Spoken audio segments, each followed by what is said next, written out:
Hello everyone, welcome to all of you. After doing beta features of principles of management, now we are going to do significance of principles of management. कि यानी जितने भी principles की आप बात कर रहे थे, फंडामेंटल ट्रूथ होते हैं कुछ मैनेजमेंट की, ठीक है, बेसिक ट्रूथ होते हैं मैनेजमेंट के, तो उनके अब फॉलो करने की इंपॉर्टेंस क्या होती हैं, फायदे क्या होते हैं, ठीक है। 6 पॉइंट है बेटा, 1 बाय 1 देखेंगे।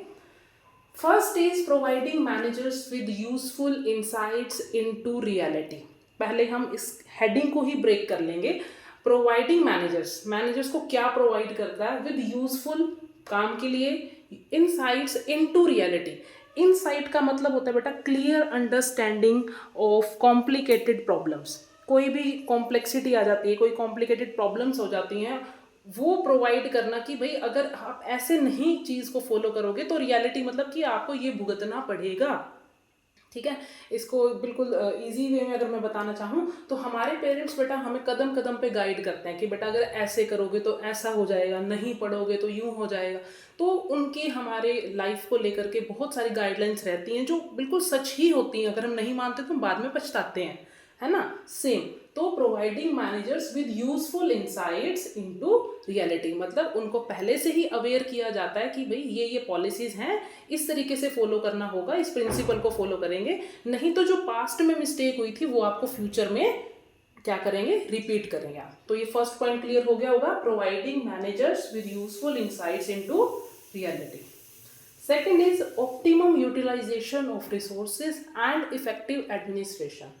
ऑप्टिमम यूटिलाइजेशन का मतलब होता है कि पूरी तरह से उसका उपयोग करना, किसका, रिसोर्सेज का, जितने भी हमारे पास रिसोर्सेज हैं, यानी कि लेबर हो गया, मैन हो गया, मटेरियल यानी ह्यूमन एसेट भी हो गया, एंड इफेक्टिव एडमिनिस्ट्रेशन। अब उनका जो है पूरी तरीके से प्रबंधन भी बढ़िया करना, एडमिनिस्ट्रेशन करना, यानी कि वो लोग आपके यहाँ काम कर रहे हैं या नहीं कर रहे, अब उस चीज़ को क्या करना है, एडमिनिस्ट्रेट करना है।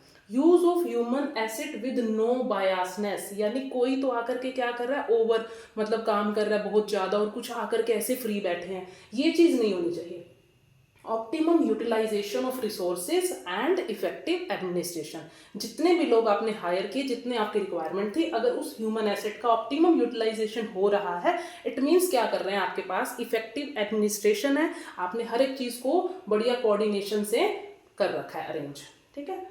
Third is scientific decisions. Scientific बना है साइंस से ही। साइंस मीन्स क्या कहता है कि वो कुछ लॉजिक की बात करता है। जैसे मैंने आपको पहले एक एग्जांपल दिया था फर्स्ट चैप्टर के दौरान कि अगर आप स्विच ऑन कर रहे हैं, लाइट जल रही है, तो इसके पीछे लॉजिक है, कोई जादू नहीं है। सेम हियर, इसमें क्या कहता है कि based on logic not blind faith, कि अगर आप एफर्ट्स करेंगे राइट डायरेक्शन में तो डेफिनेटली आप प्रॉफिट अर्न करेंगे। अगर आप ये चाहते हैं कि बस मैं तो अपना चेयर पे बैठ जाऊं आराम से और आपने क्या किया, नींबू मिर्ची टांग दी तो इससे आपको प्रॉफिट हो जाएगा, ये चीजें नहीं मानता। That is scientific decision. अगर आपने कुछ भी एफर्ट्स पुट किए हैं राइट डायरेक्शन में, definitely you will earn profit और success, okay. Fourth is meeting changing environmental requirement. Meet करना, मिलना, किससे, चेंजिंग एनवायरमेंटल रिक्वायरमेंट्स। देखिए हमने ये चीज़ भी पहले की है कि जो एनवायरमेंट है वो क्या है, डायनामिक है, रिजिड नहीं है कि एक जैसा ही रहेगा हर बार, वो डायनामिक है। अब डायनामिक एनवायरनमेंट के अकॉर्डिंग एब्जॉर्ब होना किसका काम है, मैनेजमेंट का। अब वो एब्जॉर्ब कैसे होगी, जब आप उन प्रिंसिपल्स को फॉलो करोगे। तो ये उसकी बड़ी इंपॉर्टेंट पॉइंट आ गया कि मीटिंग चेंजिंग एनवायरमेंटल रिक्वायरमेंट, जो कि हेल्प करता है to survive in dynamic environment, कि जो भी चेंजेस होंगे आप अकॉर्डिंगली क्या हो जाएंगे, एब्जॉर्ब हो जाएंगे, अगर आप उन प्रिंसिपल्स को फॉलो करते हो, राइट, दिक्कत नहीं आती फिर। Fifth is fulfilling social responsibility. Social responsibility का मतलब भी हम बहुत बार कर चुके हैं जब हमने सोशल ऑब्जेक्टिव किए थे। तो सोशल रिस्पॉन्सिबिलिटी का मतलब ये है कि बीइंग अ सोशल एनिमल, ठीक है, हमें क्या करना है कि जितने भी सोसाइटी के आप रिसोर्सेज यूज कर रहे हैं उनके लिए आपकी क्या जिम्मेवारी बनती है। लाइक अगर आपके पास जितने भी वेजर्स काम कर रहे हैं, आप उनको वेजेस दे रहे हो टाइमली, जो सैलरी पे उनको आप सैलरी बोनस दे रहे हो, सिर्फ इतने तक ही कहानी नहीं रुकती। जो भी आप प्रोडक्शन कर रहे हो कस्टमर के लिए, अगर वो कस्टमर को कोई इश्यूज हो रहे हैं उससे रिलेटेड, तो अगर वो आपके पास आ रहा है तो आप उसको वैल्यू कितनी दे रहे हैं, यानी इग्नोरेंस कर रहे हैं, उसको किस तरीके से ट्रीट कर रहे हैं। तो value to customer is also must, because customer is the king of the market. Care for environment. Care का मतलब ये है कि एनवायरनमेंट के कोई भी रिसोर्सेज को आप यूज करके ही कोई ना कोई प्रोडक्शन करोगे, तो कोशिश करनी चाहिए हमें इको फ्रेंडली प्रोडक्ट बने, तो बहुत अच्छी बात है।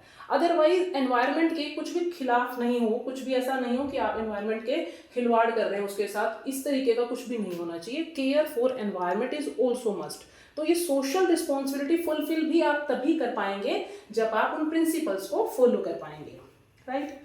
Last is management training, education and research. अब इसको भी ब्रेक किया हुआ 3 पॉइंट्स में कि मैनेजमेंट किस दम पे चलती है, इन तीनों के दम पे चलती है, training, education and research. Training की अगर मैं बात करूं, आपके जितने भी मैनेजर्स चले, कितना भी एक्सपीरियंस हो उनके पास, हम भी क्या करते हैं, उनको ट्रेन करते हैं मैनेजर्स को।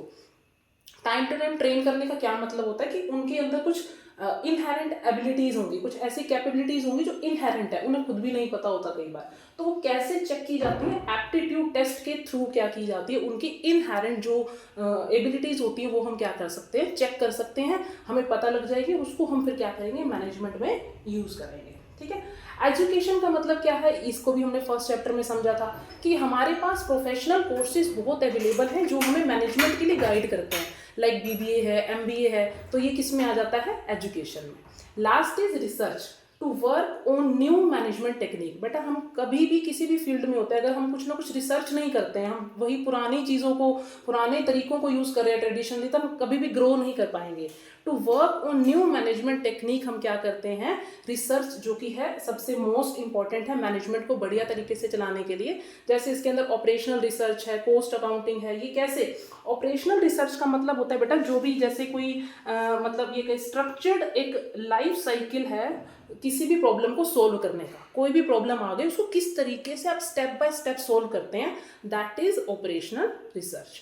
तो ये अलग अलग इसकी हैं, ट्रेनिंग, एजुकेशन और रिसर्च, राइट। तो ये हमारे 6 पॉइंट बेटा क्लियर होते हैं सिग्निफिकेंस ऑफ मैनेजमेंट के। आई होप क्लियर हो गए होंगे आपको ये। थैंक यू बेटा।